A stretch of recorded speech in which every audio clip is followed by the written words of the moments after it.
Assalamualaikum Ustaz. Waalaikumsalam. Tolong dengarkan pertanyaan saya baik-baik Ustaz. Saya bernama si Fulan, tinggal di sini. Pekerjaan saya di sebuah perusahaan asing, konsentrasi di bidang minyak, dan gajinya cukup fantastis. Saya punya orang tua Ustaz. Nah, begitu Pak. Nah, ini asam lambungnya bantu Pak. Jadi saya punya orang tua Ustaz. Orang tua saya tinggal di Sumatera Barat. Ibu saya minjam uang kepada saya 10 juta rupiah untuk biaya pengobatan ayah saya yang sedang sakit stroke. Janji ibu saya uang itu akan dipulangkan 3 bulan setelah musim panen tiba. Nyatanya sudah setahun uang itu belum juga dikembalikan. Apa sikap saya Pak Ustadz? Saya katakan kepada yang bertanya, tolong ulangi kembali pertanyaan Anda. Akhirnya Bapak Ibu, endingnya orang itu berdiri ingin pergi, meninggalkan majelis kajian yang sedang kita isi. Nah, ketika dia berdiri Bapak Ibu, saya perintahkan duduk. Pak, duduk sebentar Pak. Bapak jangan marah kepada saya. Bapak jangan salah paham dengan saya. Baik, saya minta maaf. Saya bukan bermaksud mempermainkan Bapak. Tapi Pak, yang perlu Bapak ketahui, pertanyaan Bapak itu salah. Apa yang mau saya jawab Pak? Pertanyaan Bapak salah.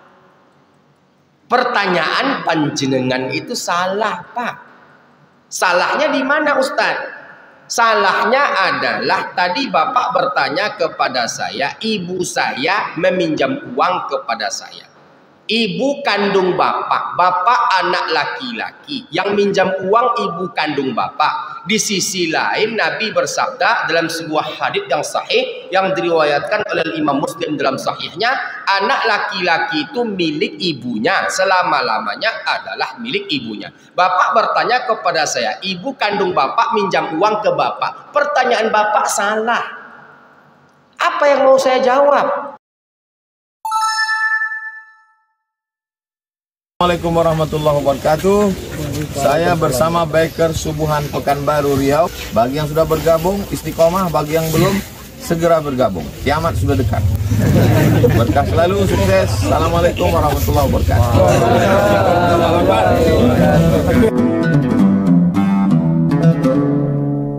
Karunia yang telah Allah Subhanahu wa taala berikan kepada kita semua.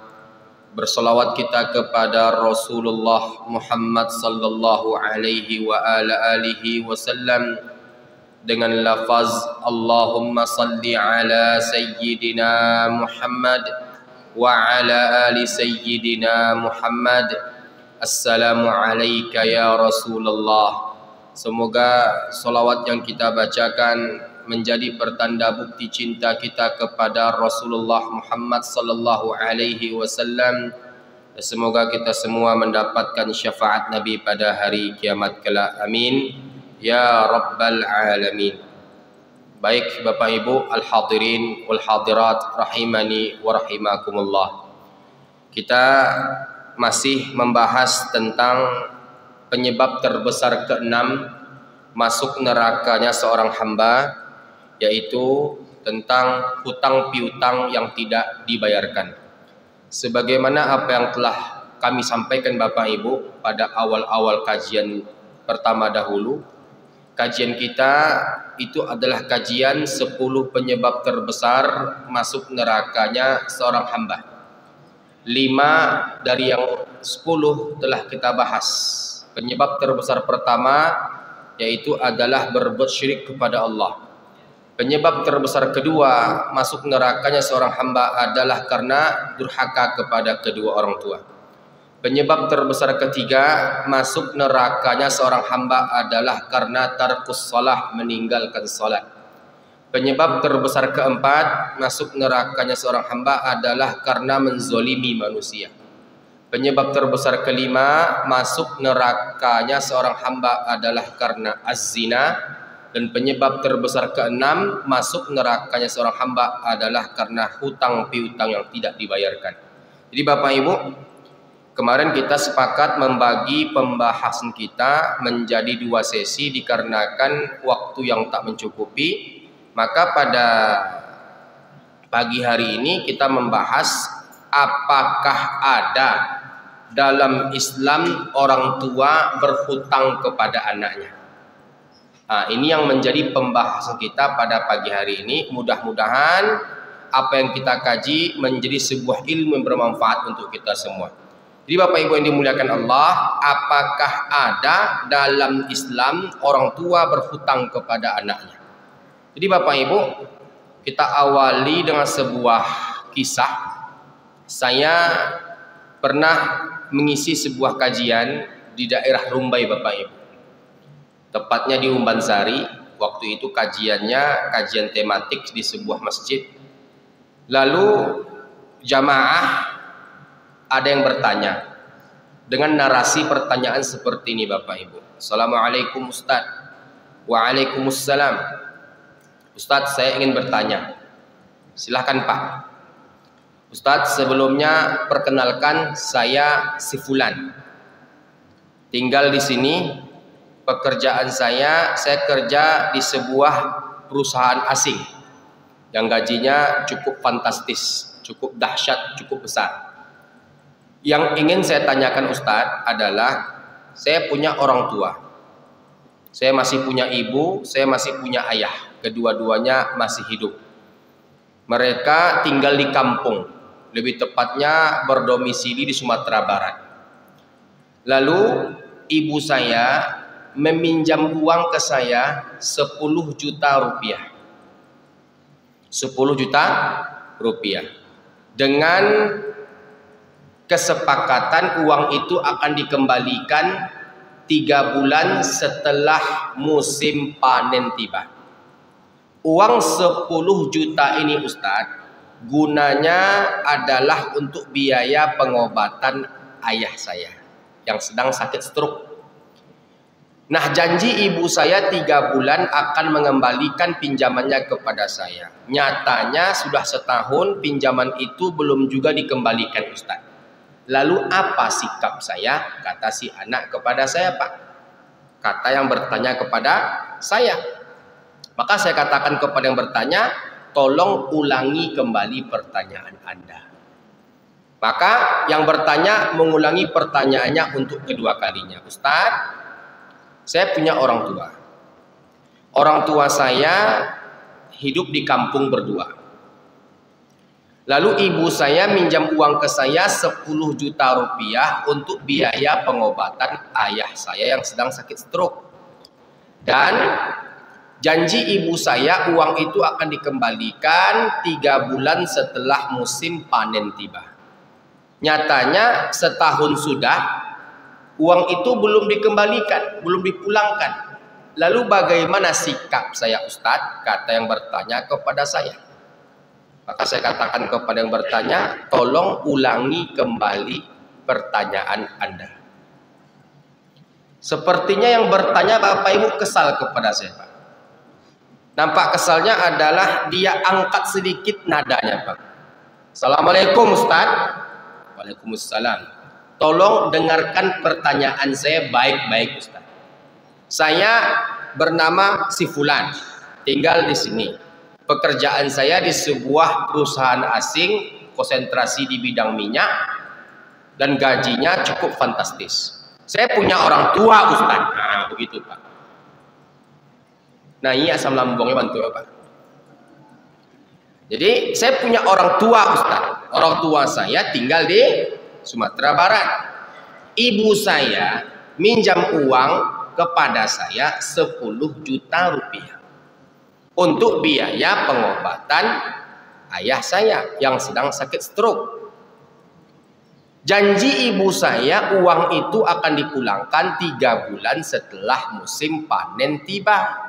Nyatanya sudah setahun uang itu belum juga dikembalikan. Apa sikap saya Pak Ustadz? Saya katakan kepada yang bertanya, tolong ulangi kembali pertanyaan Anda. Akhirnya Bapak Ibu, endingnya orang itu berdiri ingin pergi, meninggalkan majelis kajian yang sedang kita isi. Nah, ketika dia berdiri Bapak Ibu, saya perintahkan duduk. Pak, duduk sebentar Pak. Bapak jangan marah kepada saya. Bapak jangan salah paham dengan saya. Baik, saya minta maaf. Saya bukan bermaksud mempermainkan Bapak. Tapi Pak, yang perlu Bapak ketahui, pertanyaan Bapak itu salah. Apa yang mau saya jawab Pak? Pertanyaan Bapak salah. Pertanyaan panjenengan itu salah Pak. Salahnya di mana Ustadz?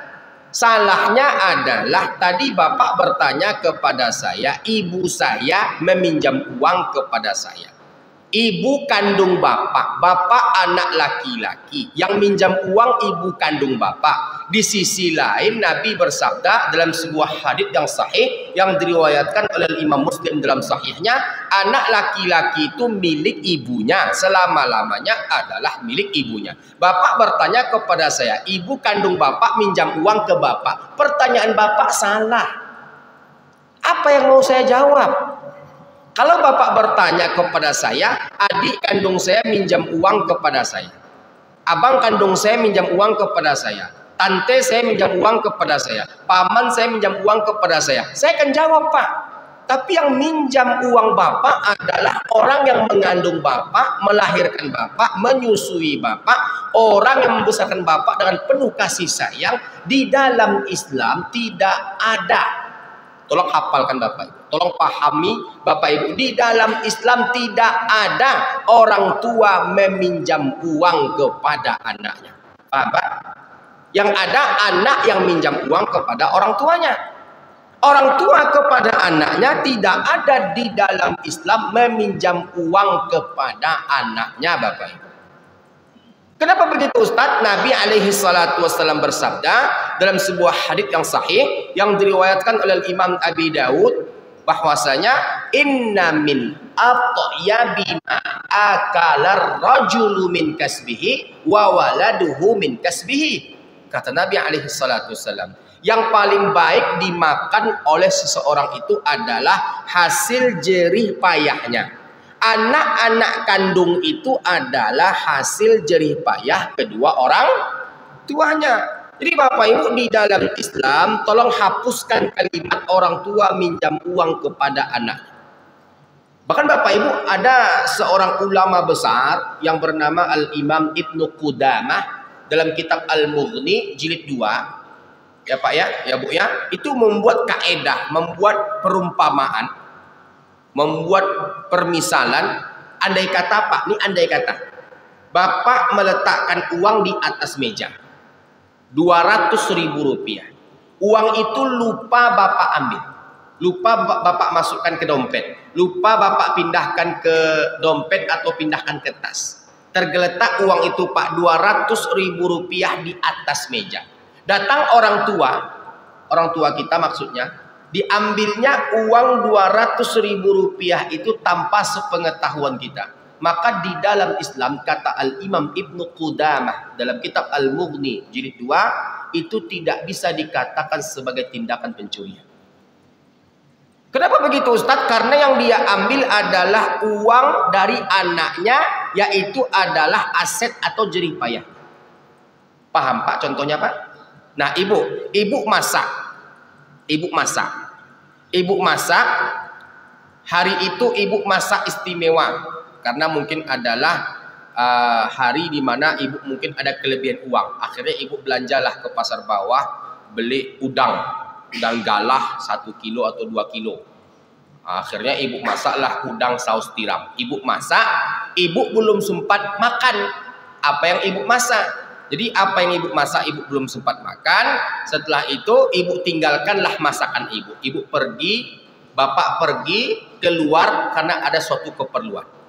Di rumah hanya ada anak-anak. Datang orang tua kita Bapak Ibu, dimakannya masakan kita tanpa sepengetahuan kita. Di dalam Islam tidak bisa dikatakan sebagai tindakan pencurian. Yang dimakannya itu adalah masakan dari hasil jerih payahnya. Bahkan Bapak Ibu, kita dapatkan dalam sebuah hadits yang sahih, Nabi mengancam orang-orang yang suka meminta-minta. Nah, Kan ada tuh Pak sebuah hadits Nabi alaihi salatu wassalam, orang yang meminta-minta sementara dia tak fakir, maka pada hari kiamat Allah akan bangkitkan dia dalam keadaan wajah yang rata. Nah, orang tua yang meminta-minta kepada anaknya, artinya Bapak Ibu, dia minta uang kepada anaknya, maka itu tidak bisa dikatakan sebagai tindakan meminta-minta. Sebagaimana apa yang disebutkan oleh hadits Nabi alaihi salatu wassalam. Jadi Bapak Ibu yang dimuliakan Allah, bahkan kalau kita mengambil fatwa dari Syekh Muhammad bin Shalih Al-Utsaimin, ulama kerajaan Saudi Arabia, beliau berfatwa dalam fatwa Nurun ala Darb bahwasanya termasuk mendekati pintu kedurhakaan. Saya ulangi sekali lagi Bapak Ibu, termasuk mendekati pintu kedurhakaan. Berarti Bapak Ibu kita hampir masuk kepada kategori anak durhaka, termasuk mendekati pintu kedurhakaan ketika seorang anak menjadikan orang tuanya meminta-minta kepada dirinya. Termasuk pintu kedurhakaan ketika seorang anak menjadikan orang tuanya meminjam-minjam kepada dirinya. Paham kaidahnya Pak? Termasuk mendekati pintu kedurhakaan seorang anak menjadikan orang tuanya meminta-minta kepada dirinya. Kok bisa begitu Ustaz? Iya, harusnya antum, harusnya Anda, harusnya panjenengan tanya semua keperluan, semua kebutuhan orang tua. Mak, masih ada token Mak? Masih ada beras Mak? Mak apa kabar Mak? Dah makan Mak? Bagaimana telekung emak diganti atau tidak? Tanya Bapak Ibu. Ini tidak Bapak Ibu. Kadang-kadang kita sebagai anak Bapak Ibu yang dimuliakan Allah, kalau nggak diminta orang tua, kita diam Bapak Ibu. Kadang-kadang Bapak Ibu orang tua ini Bapak Ibu segan merepotkan anak-anaknya. Betul Bu? Jadi kita Pak, itulah kenapa hikmah kita pulang ke rumah orang tua yang masih hidup tuh Bapak Ibu sekali sebulan. Minimal Bapak Ibu, minimal sekali seminggu, maksimal sekali setahun. Datang ke rumah orang tua. Kadang-kadang Bapak Ibu beras habis, dikatakan orang tua kita masih ada. Karena apa? Karena nggak mau merepotkan anaknya. Nah, dengan kita hadir pulang ke rumah, kita lihat segala macam kebutuhan yang telah habis, kita belanjakan, kita belikan tanpa kita bertanya kepada mereka. Jadi ada model anak Bapak Ibu, kalau nggak diminta oleh kedua orang tuanya, nak pinjamlah emak uang nak, mak butuh 1 juta rupiah. Yang lebih parahnya Pak, suami-suami jawabannya seperti ini Pak, nanti dulu mak ya, aku izin sama istri dulu mak, aku pamit sama istri dulu mak. Oke, kalau menghargai istri dalam hal ini kita mungkin tak mempermasalahkannya Bapak Ibu, karena tentunya apa-apa harus dalam perundingan suami istri. Jadi istri yang sudah terpenuhi nafkah lahir batinnya, istri yang nafkah sandang pangan papannya terpenuhi, tercukupi untuk ibu-ibu di belakang. Bu, oh Bu, ibu kalau tercukupi nafkah lahir batin, ibu kalau tercukupi sandang pangan papan, nafkah ibu lahir batin terpenuhi, lalu bapak membahagiakan ibu kandungnya tanpa sepengetahuan ibu, itu tak menjadi masalah. Dan itu tidaklah merupakan sebuah masalah. Paham Bu? Bapak membahagiakan ibu kandungnya, bapak membahagiakan adik kandungnya, bapak menyekolahkan kakak kandungnya, bapak menyekolahkan adik kandungnya, adik perempuan maksudnya, maka ibu yang telah terpenuhi segala macam kebutuhan sandang pangan papan, ketika ibu mencampuri urusan bapak dalam hal berbakti ke orang tua kandungnya, maka sebelah kaki ibu dipastikan berada di dalam neraka Allah Subhanahu wa Ta'ala. Paham Bu? Paham Bu?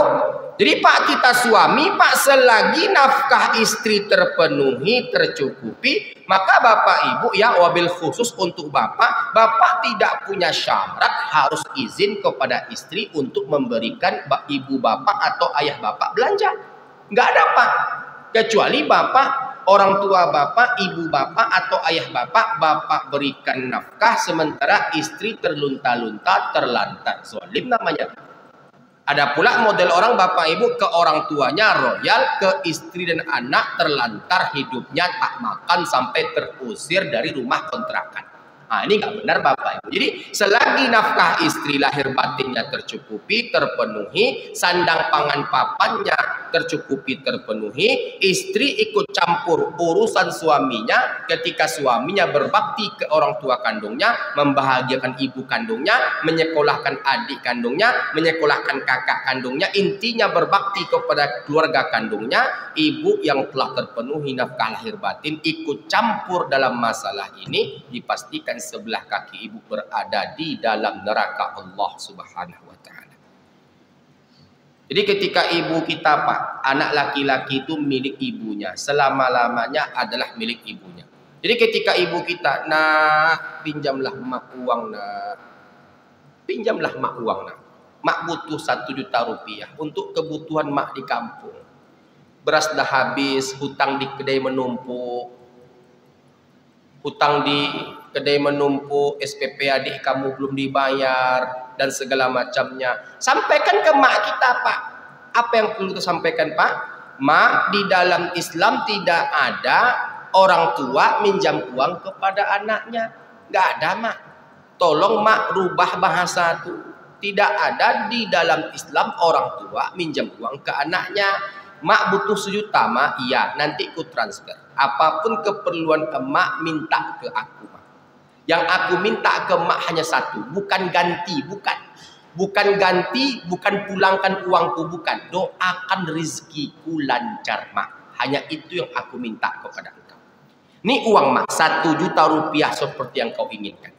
Nah, kalau bapak ibu, bapak nggak punya kemampuan untuk memberikan apa yang ibu kandung kita minta, maka setidaknya Pak nggak penuh ke atas, penuh ke bawah. Ternyata ketika orang tua kita minjam uang ke kita sedang nggak punya uang Pak, adakan uang itu Pak. Kalau kita mampu untuk berhutang demi orang tua, maka lakukanlah, karena sungguhnya Allah pasti akan membantu anak yang berbakti kepada kedua orang. Gak sekali 2 kali bapak ibu kasus yang kami dengar, anak yang berkorban untuk orang tuanya, apalagi anak laki-laki untuk ibu kandungnya Pak. Rizkinya berlimpah, rizkinya lancar, rizkinya itu bapak ibu dahsyat, mengalir seperti air sungai yang mengalir dengan deras. Di bapak ibu yang dimuliakan Allah, saya ada sebuah pengalaman Pak tentang anak laki-laki kepada ibu kandungnya. Dan pengalaman ini bapak ibu saya dapatkan di Jalan Nangka Pak. Nangka, Tuanku Tambusai. Jadi bapak ibu begini kisahnya. Waktu itu saya kan ada belanja onderdil Pak, spare part sepeda motor. Jadi gini-gini Pak, kita ustadz, kita anak motor Pak. Kita hobi touring. Kalau kawan-kawan bikers subuhan, kita belum sempat gabung karena aktivitas kajian tiap subuh yang sangat padat. Tapi touring-touring bapak ibu, safari dakwah masih sampai hari ini kita lakukan bapak ibu. Jadi saya beli onderdil spare part sepeda motor di sebuah bengkel spare part yang ada di Jalan Nangka Pak, Tuanku Tambusai. Pemiliknya orang Cina, orang Tionghoa. Waktu itu bapak ibu saya datang kecepatan, dia baru buka Pak. Dan dia sangat dekat, sangat kenal dengan saya. Dia panggil saya Pak Ustadz. "Oh Pak Ustadz, sepertinya saya tak bisa melayani Anda karena saya sedang ada urusan. Pak Ustadz datang saja nanti pukul 9 atau pukul 10 pagi. Waktu itu bapak ibu saya datang sekitar setengah 8 lewat sedikit Pak. Ya hampir jam 8. Bengkel waktu itu baru-baru buka. Nah, ketika itu saya mau balik badan Pak. Saya mau balik badan. Ternyata si Kokoh ini, Kokoh kan panggilan orang Cina Pak. Yang dimaksudkannya saya sedang punya urusan itu adalah ternyata dia sedang memandikan ibunya. Waktu saya ada di situ bapak ibu, ibunya itu sudah siap dimandikan. Jadi dimandikan, ibunya kalau saya nggak salah kena stroke, entah kena gula, kurus habis badannya. Jadi Pak, rencana saya mau pulang ketika itu Pak.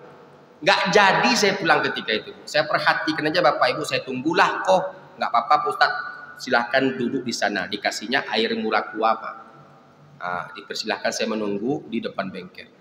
Jadi Bapak Ibu, setelah dia mandikan, ibunya yang tak mampu lagi mandi sendiri, dia sisirkan Pak rambut ibunya, dia bedakkan Bapak Ibu, dia pakaikan pakaian seperti sebagaimana kita waktu kecil Bu memandikan anak kita. Dengan penuh kasih sayang, menetes air mata saya Pak. Setelah itu Bapak Ibu di atas kursi roda, dia angkat ibunya, dia jemur ibunya di depan bengkel. Saya hitung Bapak Ibu lebih kurang 20 menit ibunya dijemur di depan bengkel Pak. Dijemur. Setelah dia jemur, dia masukkan ke dalam. Sebelum dia bertransaksi dengan pembeli, dia cium kening ibunya sampai 3 kali. Dia ngomong sama ibunya pakai bahasa Cina. Ketika saya tanya, apa artinya kok? Tolong doakan aku mah, mudah-mudahan hari ini bisnisku berhasil dan sukses. Maka Pak, ketika air mata saya menetes, si Koko bertanya, kenapa Pak Ustadz menangis? Tak ada kok, tersentuh hati saya. Kok, apakah di agama Koko ada anjuran untuk berbakti kepada orang tua, wabil khusus ibu kandung? Apa jawaban beliau Bapak Ibu? Apa jawaban dia Bapak Ibu? Oh Pak Ustadz, ini hoki kami Pak Ustadz. Ini keberuntungan kami Pak Ustadz. Di sini letak kesuksesan kami Pak Ustadz. Semakin kami memanjakannya, semakin Tuhan memanjakan. Semakin kami memanjakannya, semakin Tuhan menyayangi kami. Semakin kami menyayanginya, semakin lancar rezeki kami. Orang di luar Islam ngomong kepada saya Pak, menceramahi saya Bapak Ibu, tentang arti makna berbakti ke orang tua. Bukan Muslim Pak, orang Tionghoa. Hoki dia katanya Pak. Semakin dia manjakan ibunya, semakin lancar rezekinya. Katanya begitu Pak. Dan dia berbicara seperti itu Bapak Ibu penuh keyakinan Pak. Dan dia katakan kepada saya, kenapa orang-orang Cina pada sukses dalam berbisnis dan berniaga Pak Ustadz?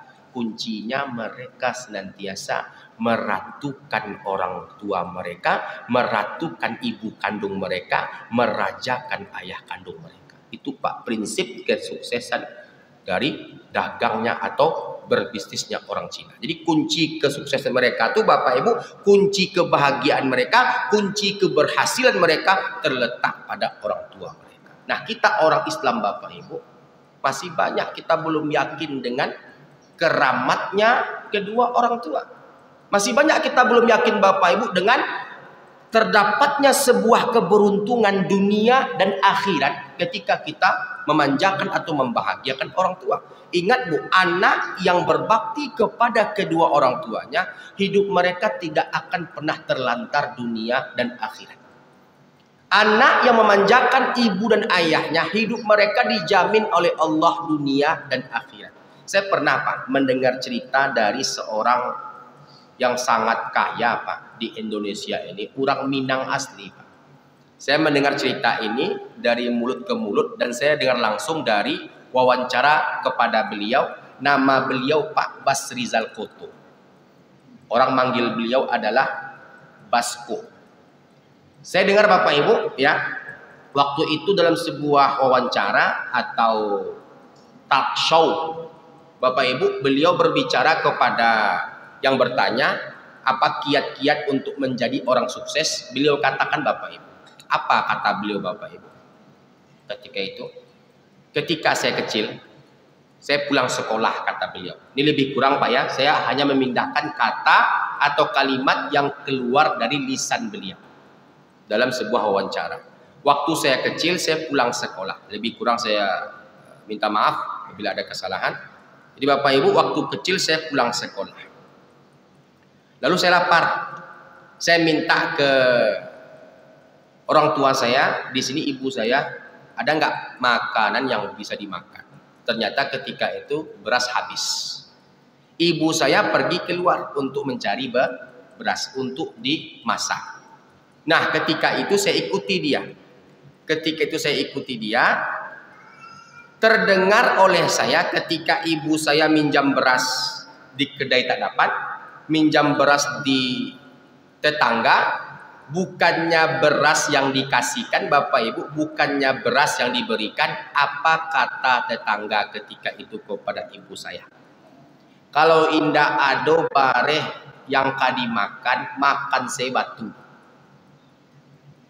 Ngerti maksudnya Pak? Tetangga Pak Basko ini Pak berkata ke ibunya Pak Basko ketika minjam beras kepada tetangga tersebut. Kalau ndak ada bareh yang kadimakan, makan sebatu. Makan sebatu kece tetangga tu Pak, kamaknya Pak Basko Pak. Asa manja itu niat hati bule basungguh-sungguh mencari pitih.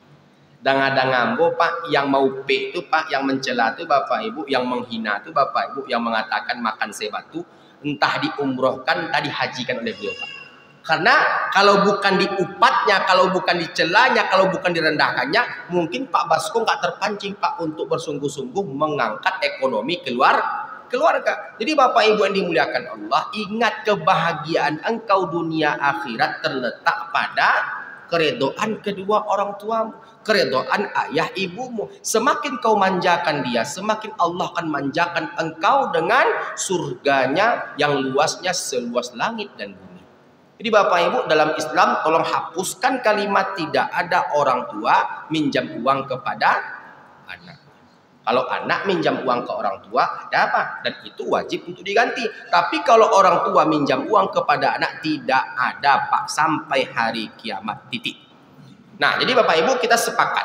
Anak laki-laki itu milik ibunya. Selama-lamanya adalah milik ibunya. Dan itu kita ambil dari sebuah hadits yang sahih yang diriwayatkan oleh Imam Muslim dalam sahihnya. Nah, Bapak Ibu yang dimuliakan Allah, untuk anak perempuan itu Bapak Ibu milik siapa? Nah, ini Bapak Ibu perlu untuk kita luruskan Bapak Ibu. Anak laki-laki semua kita sepakat adalah milik ibunya, selama-lamanya adalah milik ibunya. Jadi ibu ikut campur urusan suami dengan ibu kandung suami. Ibu pengaruhi suami sampai suami durhaka kepada ibu kandungnya, suami durhaka kepada ayah kandungnya, rusak hubungan mereka. Sebelah kaki ibu dipastikan berada di dalam neraka Allah kalau ibu tak bertaubat kepada Allah. Nah, jadi anak laki-laki itu milik ibunya, selama-lamanya adalah milik ibunya.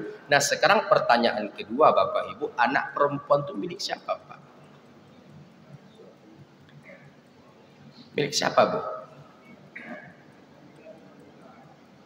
Milik suaminya Pak? Milik siapa Bapak Ibu?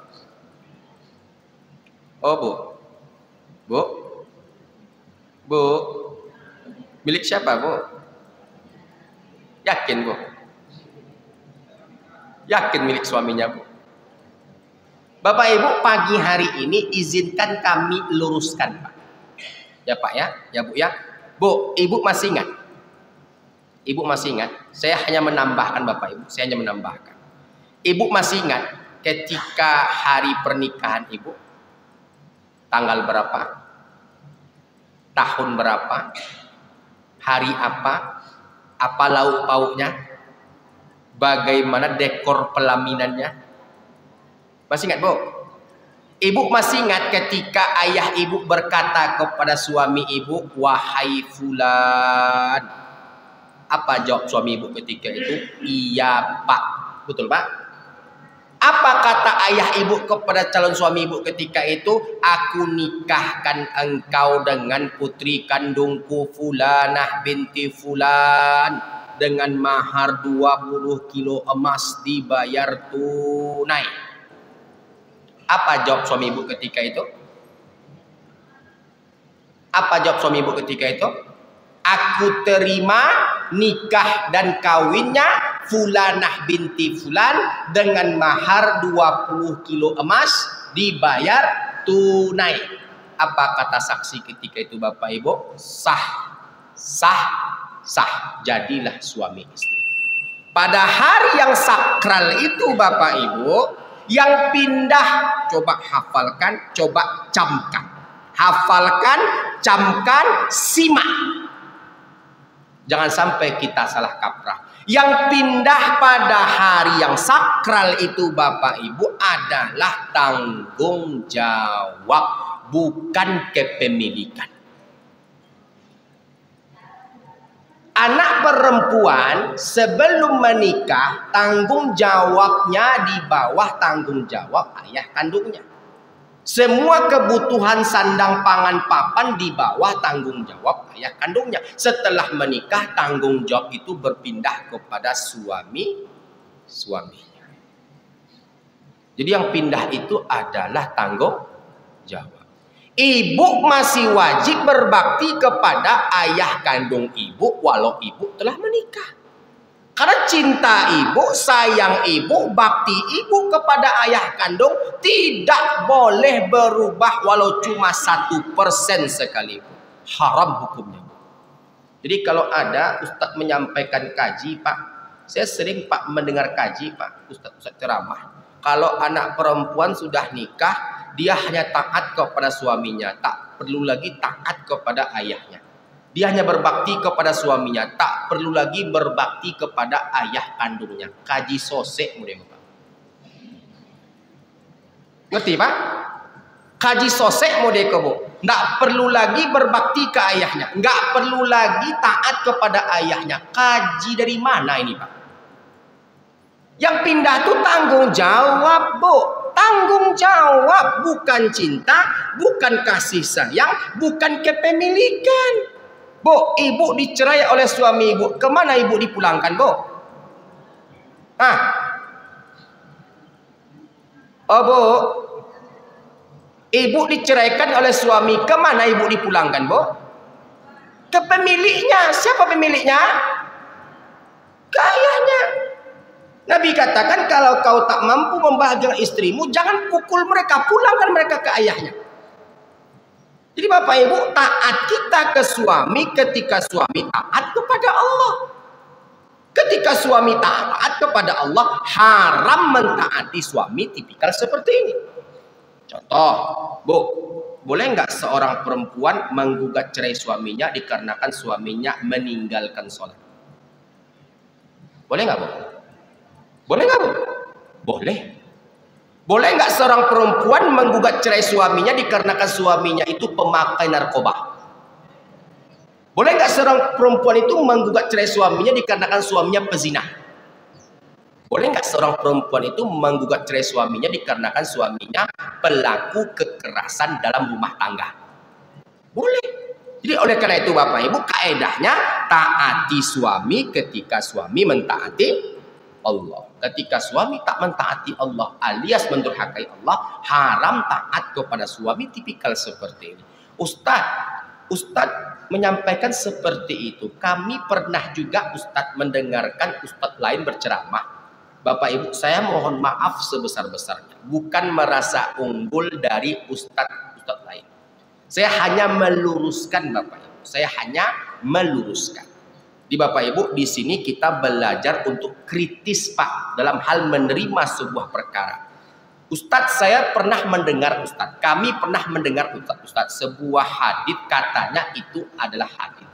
Dipopulerkan oleh banyak Ustadz. Dalam ceramah-ceramah disampaikanlah kepada kami Ustadz, ada sebuah kisah. Mungkin Bapak Ibu pernah mendengar kisah ini yang katanya itu adalah hadits dari Nabi alaihi salatu wassalam. Kisahnya Bapak Ibu adalah sebagai berikut. Ada anak perempuan. Statusnya itu adalah sebagai seorang istri. Yang ditinggal perang oleh suaminya. Di satu sisi, dia tinggal bersebelahan dengan ayah kandungnya. Ayah kandungnya itu sakit. Sakitnya sampai menyebabkan kematiannya. Si anak perempuan tak bisa keluar rumah untuk melayat ke rumah ayahnya, menjenguk ayahnya sakit, mengikuti segala macam proses penyelenggaraan jenazah ayahnya, tak bisa hadir Bapak Ibu. Padahal rumah anak dengan ayah bersebelahan, sampai dengan pemakaman si ayah, si anak tak bisa hadir karena suaminya belum pulang, otomatis belum mendapatkan izin suami. Karena baktinya kepada suami yang sangat luar biasa, ya, si ayah dimasukkan ke dalam surga. Pernah nggak Bapak mendengar hadits ini, Pak? Pernah nggak Ibu mendengar kisah ini, Bu? Hadits palsu. Hadits palsu. Saya siap, Pak, berdialog dengan siapapun 7 kali 24 jam untuk menjelaskan, untuk menyampaikan, untuk mendiskusikan tentang kisah palsu ini, Bapak. Saya kuliah S2 konsentrasi di bidang hadits. Tesis S2 saya di Pakistan, Bapak Ibu, 128.000 hadits palsu yang populer di Indonesia, termasuk hadits ini, Bapak Ibu, yang tak masuk akal. Setelah kami cari permasalahannya, Bapak Ibu, tak kami temukan di kitab-kitab induk hadits dari Bukhari, Muslim, Abi Daud, An-Nasai, Ibnu Majah, Ad-Darimi, Al-Bazzar, Al-Hakim, Ahmad ibn Hanbal yang terdapat di dalam Al-Musnad.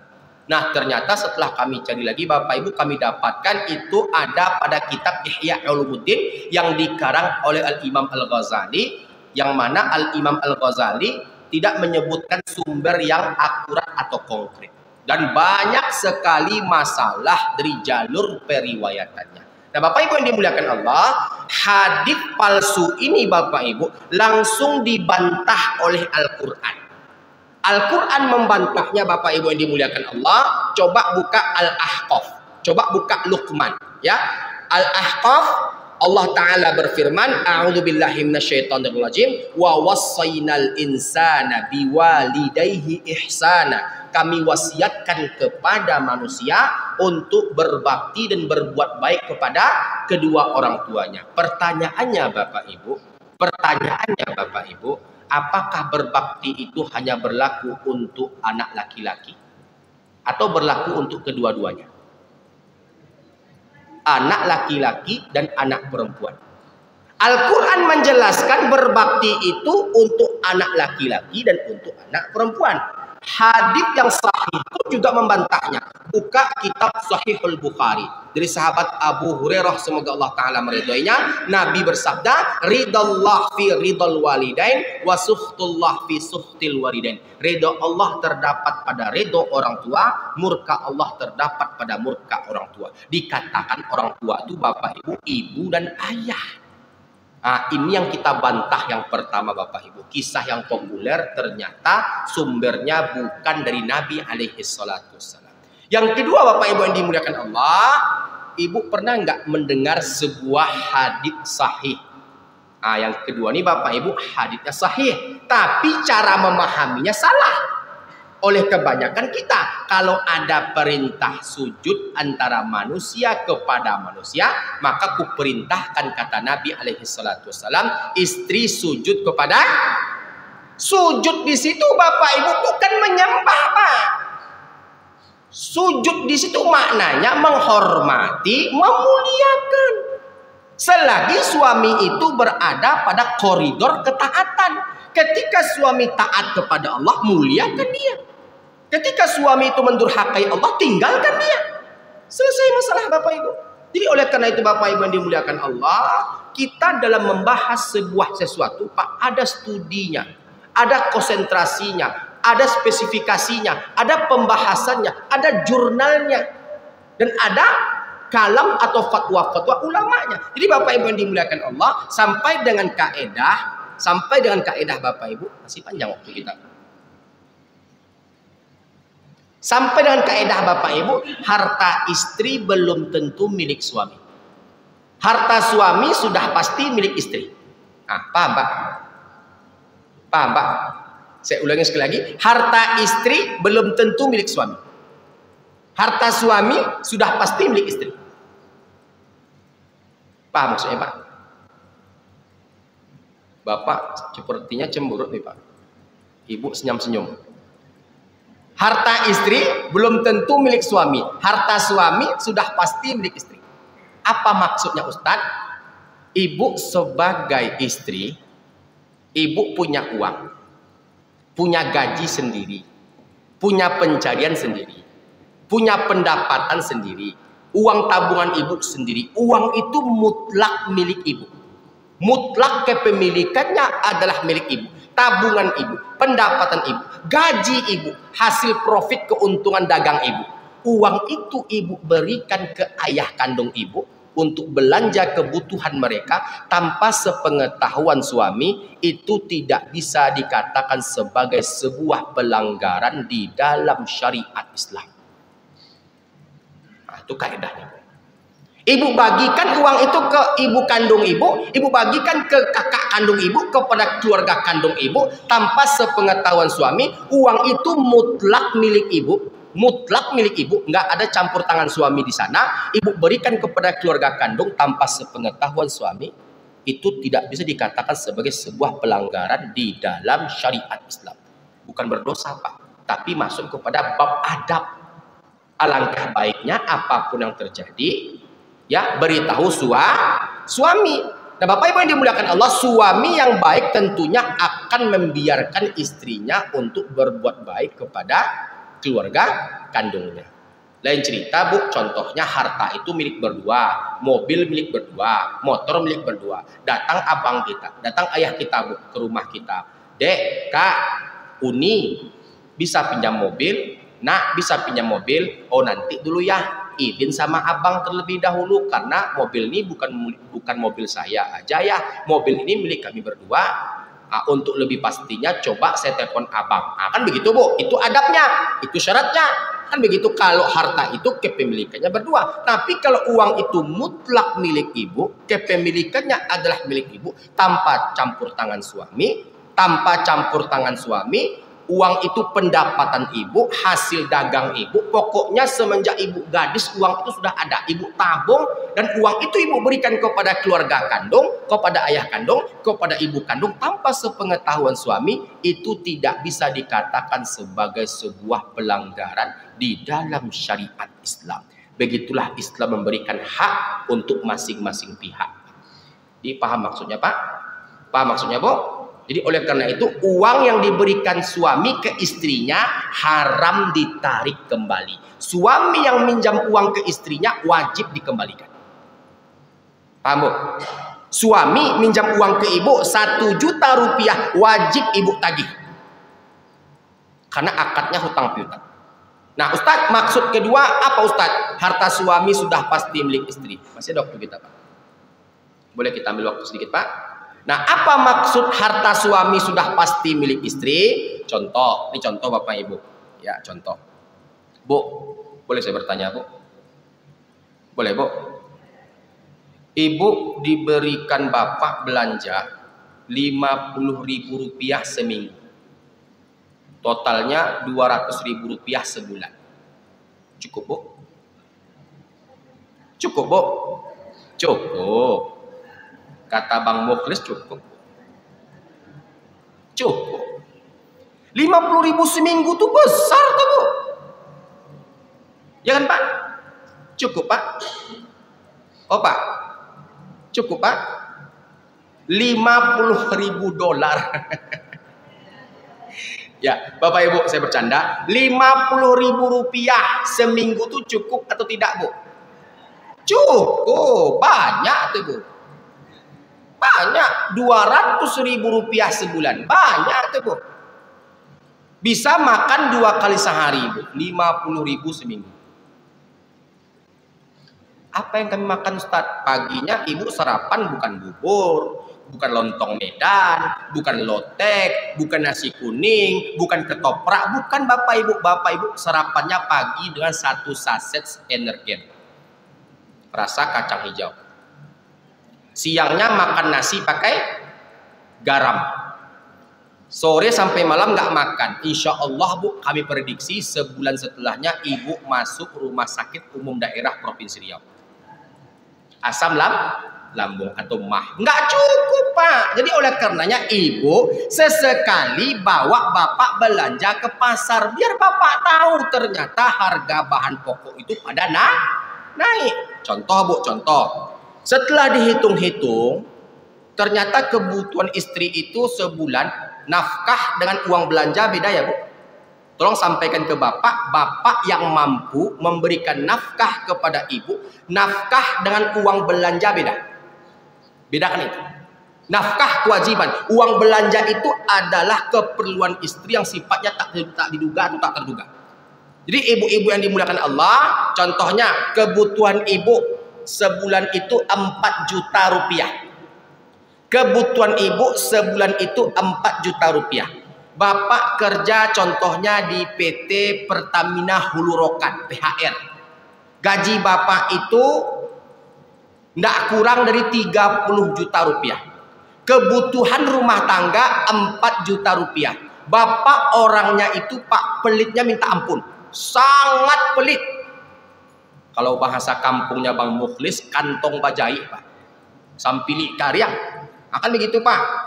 Yang harusnya 4 juta suami memberikan belanja untuk istrinya, dia berikan 1.500.000. Tentu nggak cukup kan Bu? Yang kita itu keperluannya 4 juta rupiah. Suami memberikan kita belanja 1,5 juta rupiah. Tentu nggak cukup.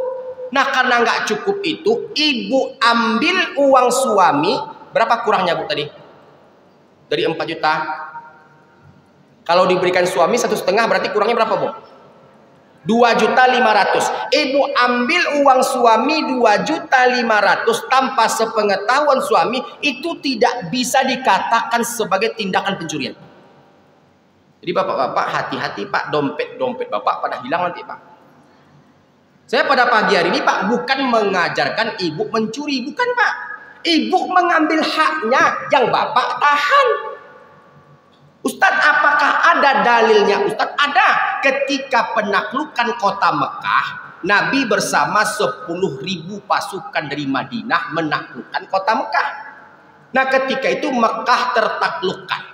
Sampai turunnya firman Allah, "Idza jaa nasrullahi wal fath wa ra'aitan nasa yadkhuluna fi dinillahi afwaja." Orang-orang berbondong-bondong masuk Islam ketika itu.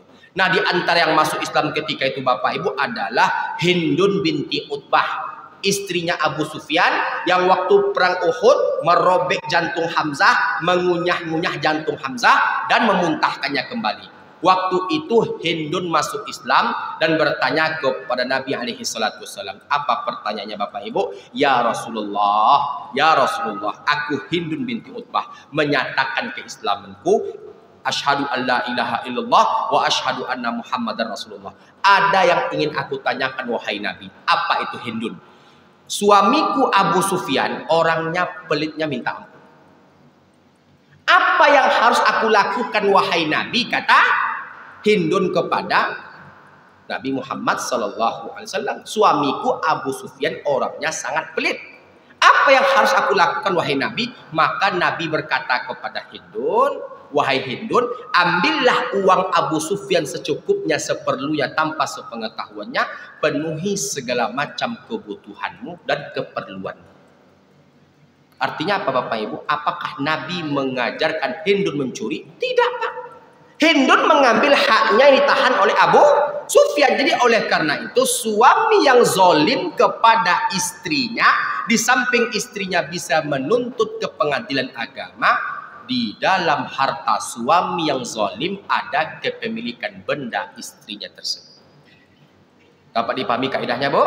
Maka oleh karenanya para ulama membuat kaidah harta istri belum tentu milik suami, harta suami sudah pasti milik istri. Ketika suaminya zalim kepada istrinya dan tak mengeluarkan hak istrinya. Bapak Ibu, tentang hutang piutang ini kajian kita masih panjang. Kita bagi lagi menjadi 3 sesi karena waktu kita terbatas. Insya Allah pada bulan berikutnya adalah kita bahas, dan itu masih berkaitan dengan masalah hutang piutang. Hutang suami ke istri, hutang istri ke suami. Apakah ada hutang dengan mertua? Apakah ada mertua hutang kepada anak menantunya? Ini akan kita kaji dalam kajian kita insya Allah, dan kita akan sampaikan perbedaan-perbedaan ulama-ulama yang berbeda dalam hal menanggapinya. Insya Allah Bapak Ibu, mudah-mudahan kita semua diberikan kesehatan, diberikan kekuatan, diberikan keberkahan, dan tentunya kita diberikan hidayah oleh Allah Tabaraka wa Ta'ala, dan kita semua berkumpul di dalam surganya. Amin ya rabbal alamin. A'udzubillahi minasyaitonirrajim. Bismillahirrahmanirrahim. Allahumma rzuqna husnal khatimah. Allahumma rzuqna husnal khatimah. Allahumma hasibna hisaban yasira. Allahumma hasibna hisaban yasira. Allahumma hasibna hisaban yasira. Allahumma ajirna minan nar. Allahumma ajirna minan nar. Allahumma ajirna minan nar. Allahumma hawwin alaina fi sakaratil maut wan najata minan nar wal afwa 'indal hisab.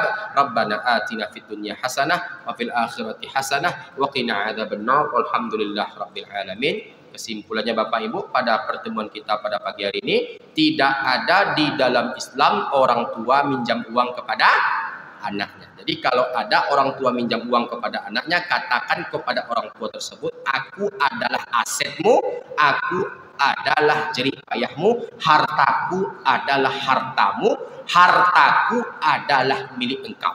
Katakan kepada orang tua kita seperti itu Bapak Ibu. Semoga Allah melancarkan usaha kita, melapangkan rezeki kita, dan mudah-mudahan memasukkan kita ke dalam surga asbab bakti kita kepada orang tua kita. Amin ya rabbal alamin. Hadza wa sallallahu ala nabiyyina Muhammad wa ala alihi wa sahbihi ajma'in. Subhanakallahumma bihamdihi, subhanakallahumma bihamdika, asyhadu an la ilaha illa anta, astaghfiruka wa atubu ilaih. Assalamualaikum warahmatullahi taala wabarakatuh.